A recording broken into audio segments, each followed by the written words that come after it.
My name is Chishala Chitoshi Jnr. and I am a lawyer by profession. I'm also a radio station owner. I'm an international DJ, an MC, as well as a radio and TV producer and director. I can say safely that I wouldn't be where I am today if it wasn't, for what impact literacy has had on my life.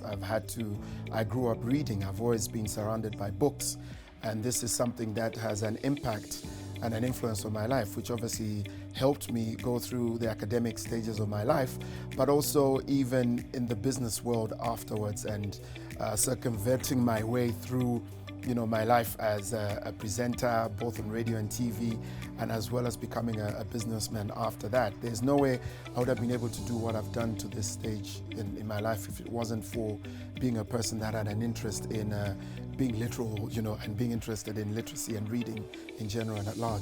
Literacy is, I think, one of the obstacles, in fact, to success. If you do not cross that barrier, it'll be very difficult for you to fit in with the way the world is moving, especially now. We no longer practice in our little confined spaces as it is. With globalization, you are compelled to read up more and to be able to learn about other things from other parts of the world, and for you to be able to fit in and compete healthily for that matter. So literacy is very important, especially in breaking those barriers. The only way we can celebrate reading is by, I think we're competing with technology today.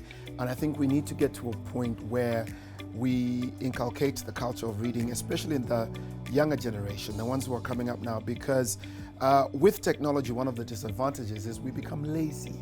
And as it is now, we find it harder to pick up books and read. And I think part of the celebration of it, I think, should be that we continue showing great examples of what reading does, and great examples and role models as well, but even just the impact it's had on several people, and even just communities at large, and even economies at large. So I think it is important to celebrate through more and more teaching, and especially those sort of campaigns. Reading is important because, one, it widens your knowledge.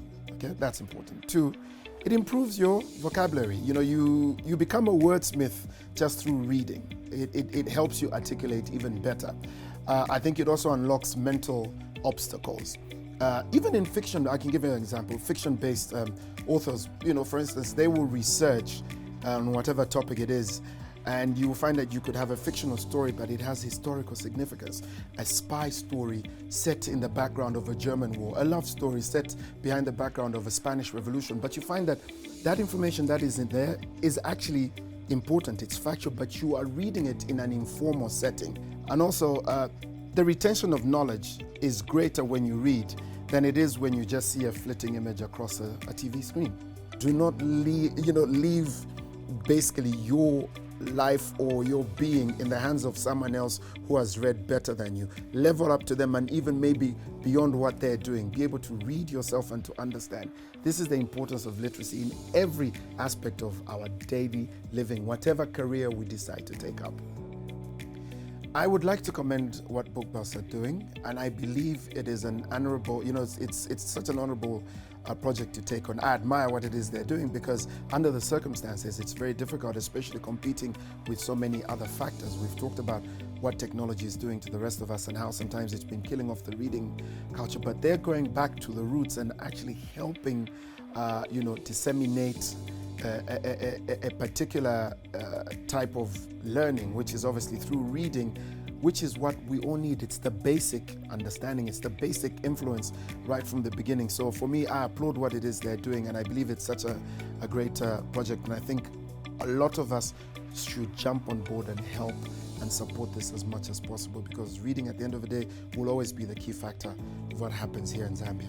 To parents, I'm going to say this. Again, we are in a space and time where technology is everywhere. Let's take advantage of that and not just encourage our children to only go on to YouTube and watch music videos. These days you can read your books on Kindle. You can get other devices where you can download books. Don't just say watch it or watch it on YouTube or on TV and you have a better understanding. A book always is deeper. It delves deeper than that, and your understanding process, the way it goes through, is even a lot more clearer. So parents should always be there to monitor what their children are reading and guide it as well. They play a very pivotal role all the time. The same way teachers do, but parents always need to constantly chime in as well and be able to guide the process.